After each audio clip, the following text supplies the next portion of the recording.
হরে কৃষ্ণ, স্বাগত বন্ধুরা। তো আজকের এই রেসিপি হলো বিলম্বু দিয়ে আমি আচার তৈরি করলাম। তো বিলম্বু দিয়ে আরও অন্য রেসিপিও তৈরি করা যায়। তো আমি আজ আচারের রেসিপিটা নিয়ে এলাম। তো এই আচারটা এত টেস্টি হলো, দুর্দান্ত হলো, একদম লোভনীয় হলো। গরমের দিনে এই রকমের আচার খেতে একদমই দারুণ লাগে। তো আপনারা অবশ্যই আমার এই পুরো ভিডিওটা দেখবেন। কয়েকদিন আগে বিলম্বুর ভিডিও দিয়েছিলাম, তো আজ বিলম্বু দিয়ে একটা আচার তৈরি করব। অনেকে জানতে চেয়েছিল বা বলেছিল যে বিলম্বুর রেসিপি দেখতে চাই, তো আমি রেসিপিটা আজ করবো। তো বিলম্বগুলো আগে খুব ভালোভাবে ধুয়ে তারপর কেটে নেব। বিলম্বগুলি আমি খুব ভালোভাবে ধুয়ে তারপরে এইভাবে কেটে নিলাম। তো এইভাবে কিন্তু কেটে নিতে হবে।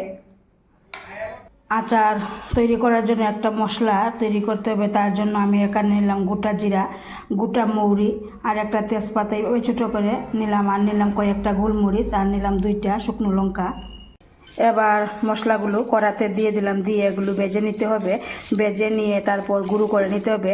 তো অনেকে দেখবেন আচারের মধ্যে কালো জিরা বা পাঁচফোড়ন দেয়, তো আমি তো এগুলি দিই না। কালো জিরা আর পাঁচফোড়ন দিলে আচারটা অনেক সময় তেতো হয়ে যায়, তো আমি কিন্তু আর এগুলি দিই না। তো মশলাটা ভেজে আমি বেলেন চাকিতে নিয়ে নিলাম। তো বেলেন চাকিতে আমি এইভাবে মশলাটা গুঁড়ো করে নেব। তো আপনারা চাইলে মিক্সি জারেও গুঁড়ো করে নিতে পারেন। তো এইভাবে কিন্তু আমি এই বেলেন চাকিতে দেখুন গুঁড়ো করে নিলাম এই মশলাটা। তো এবার চুলার কাছে চলে আসলাম। তো চুলাতে কড়া বসিয়ে দিলাম, তেল দিয়ে দিলাম, শুকনো লঙ্কা, তেজপাতা দিয়ে শুকনো লঙ্কা তেজপাতা আগে একটু ভেজে নিতে হবে। শুকনো লঙ্কা তেজপাতা ভাজা হয়ে গেলে আবার ফোড়নে রাঁধুনি আর সরিষা ফোড়ন দিয়ে দিতে হবে। সরিষা আর রাঁধুনি ভাজা হয়ে গেল, এবার কেটে রাখা এই বিলম্বগুলো দিয়ে দিতে হবে। এবার একটু হালকা নেড়ে দিতে হবে। পরিমাণ মতো লবণ দিয়ে দিতে হবে, পরিমাণ মতো হলুদ গুঁড়ো দিয়ে দেওয়ার পর খুব ভালোভাবে নেড়ে চেড়ে নিতে হবে। তো এখানে আলাদা কোনো জল দিতে হবে না, জল ছাড়াই এই বিলম্বগুলো সেদ্ধ হয়ে যাবে। তো বিলম্বগুলোকে আবার একটু হালকা নেড়ে দিচ্ছি। আর এবার দেখে নেব সেদ্ধ হলো কি না।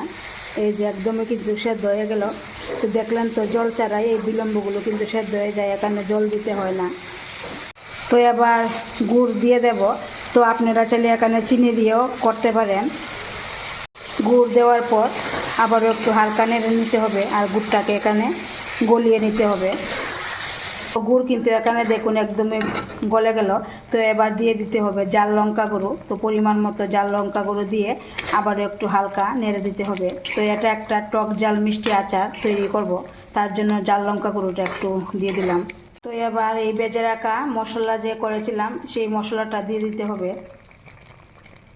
তো এবার মশলা দেওয়ার পর আবারও একটু হালকা নেড়ে নিতে হবে। এরপর আরও কিছুক্ষণ রান্না করে নিতে হবে। তো রান্নাটা কিন্তু এখানে একদম সম্পূর্ণ হয়ে গেল। তো এবার নামিয়ে নেব। তো আপনারা যদি মনে করেন যে একটু ঘন করে নেবেন তো নিতে পারেন, তো এইভাবেও নামিয়ে নেওয়া যাবে। তো এখন কিন্তু আমি নামিয়ে নেব।